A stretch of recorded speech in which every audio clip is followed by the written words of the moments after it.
Okay, here's what we got. Here's the Epiphone or Epiphone Valve Junior 5-watt head. As you can see, both my knobs are set at 5. This one is a partial attenuator, so I can soak the power tube and drain as much power out of that thing as possible. I put all these switches and everything in there. You know, it just started with just this.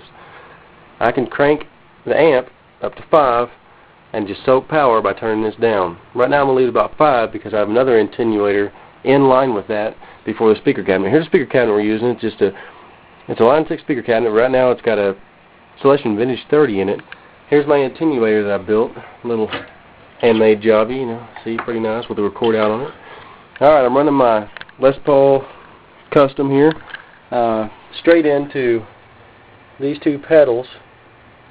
Those two pedals right there. See, it says Ibanez Thrashmetal and a DOD Milkbox compressor. Everything else on the ground is disconnected. I'm going straight into them and straight into the amp. Now, it gets pretty awesome tube sounds with just these two pedals. I mean, you shouldn't, but you do. And here's what it sounds like.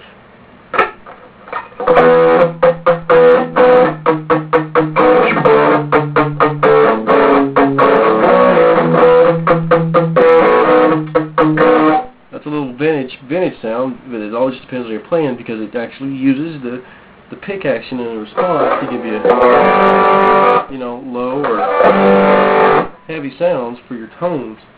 And there you go for your vintage stuff. Bring it up today to, you know,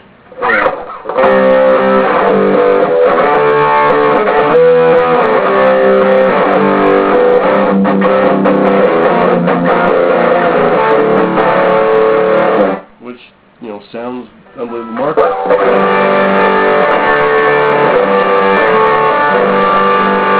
Just good old chords sound phenomenal.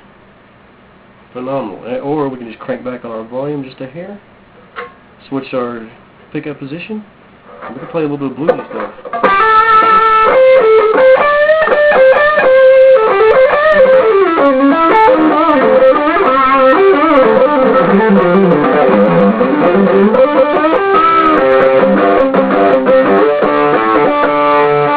And it sounds great there. And then just whenever you just want to crank it wide open and play a little bit of lead stuff, it sounds great too.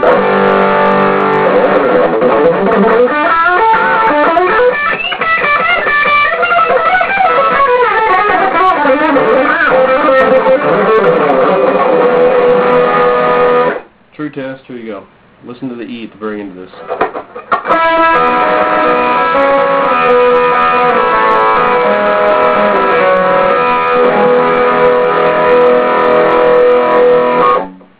Awesome. Now that can be done without the modifications I did to that head. A couple modifications the speaker company did for me to my speaker, and all the stuff is done with the power soak and all that, so we get the full tube sound. Alright.